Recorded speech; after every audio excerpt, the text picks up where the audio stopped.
Welcome to One Word a Day. I'm Sophia, pilot into the universe of Chinese. Let's continue unpack some supposedly classical China era's core concepts.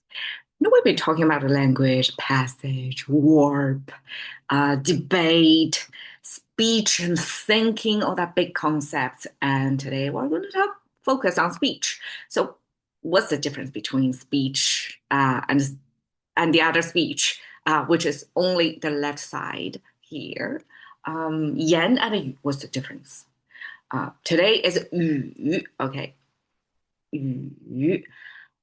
I translate as speech, but if we look one layer down, speech and speech, both, I mean, English is speech. Like, what's the difference? Okay, my understanding.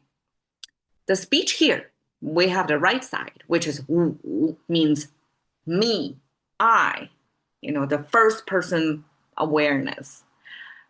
So speech, in this case, is my words, my language, my voice, my understanding of things and letting you know. So that's the kind of speech we're talking about here. It's not just language. Language is like a vehicle. Everybody educated in this language are going to use the language, but everybody have their personalized use of the language, and that's their very own speech. So that's what it is about. And again, the left side means speaking. We have the organs of speaking, mouth and tongue, and we have the product of speech, which is the sound bites travel diminishing over time and space. And the right side, the concept of me, I, my, right? We have the mouth symbol at the bottom. The mouth symbol actually started as a food container, as a pot, and these are the food handles. And because we, as food eaters, somehow got associated with the food pot, and then that transferred to represent diners instead of the cookware. So the mouth symbol then represent not only eating, but here is a speaking function. Then the top almost looks like an hourglass, right? That's a Chinese unique way to conceptualize number five. The two lines, horizontal lines, top and down, means if we want to pack heavily loaded, meaning it's heaven and earth, right? The upper lower bound of our own existence. And me, this concept of 我, it's somebody who stand in between heaven and earth.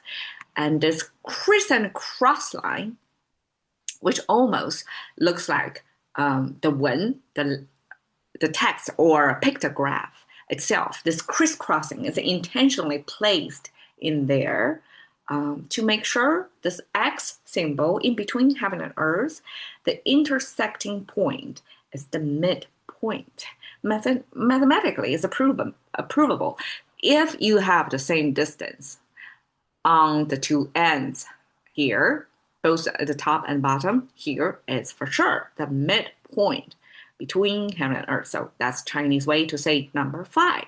And the number five plus the human mouth symbol, that's a speaking and eating function.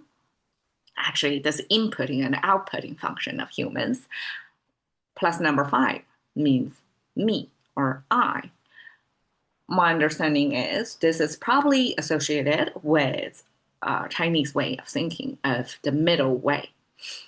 The Goldilocks of existence is you don't overdo or underdo, overdose or underdose in any dimension. You simply want to find that sweet spot everywhere. And that's the number five, roughly, kind of the middle way, right in the middle. And to be right in the middle, plus the mouth symbol that represents the input and output function of a human. And that is the ideal place to be. And that is me, the concept of I, this self-awareness. And my speech is the yu here. Okay, so if I just translate it as a speech, it's really we're really what's the word for it? Deprived of a lot of its subtle meanings. 话means conversation, means talk.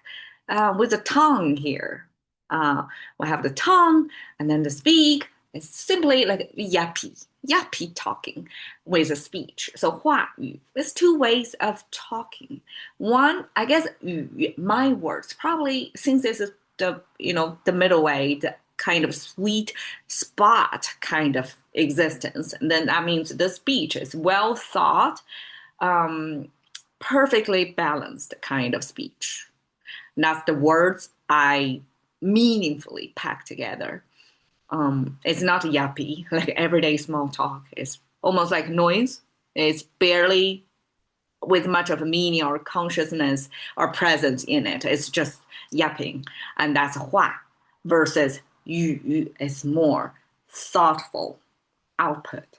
All right. 言 is, I translate as verbal, but I guess yan can be viewed as a general term as this verbal communication as language. It's not nonverbal, like reading the body cues or tones. It's more verbal. It's based on the words you output. And that paired with yan means verbal language. And 论语, again, this is the analytic of Confucius. This is the recording by the disciples of Confucius, kind of like Socrates, right? Socrates, the Western philosopher, versus the Eastern philosopher. Both of them were recorded by their students of what they say. And all that wise words then packaged into 论语 here is principle talk. As we talked about yesterday, 论 is more like a speaking and a thinking, that core human function packed into this one word.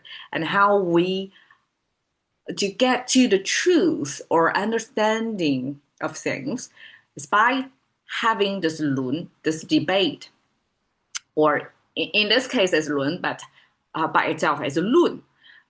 It's more like dialectical, opposing views, and then switching, like a lens switching or position switching, or bias removing kind of conversation to peer down things so that we approach truth. And that I translate as a principle talk, like you're talking about the main ideas, main things coming to the core of how things truly are. And that conversation, that talk, like thoughtful speech, right? Even if it's a conversation, it's not just everyday talk. It's not conversational even. It's a teaching of whatever this great teacher or philosopher taught back then, captured by his students, put into this book form, passed down thousands of years. And still, like Chinese, we can, as a culture, as a language, can claim that we have some great thinkers back then. It's because of books like this preserved. So that's 论语. So all that gives weight for us to understand what 语 is for Chinese.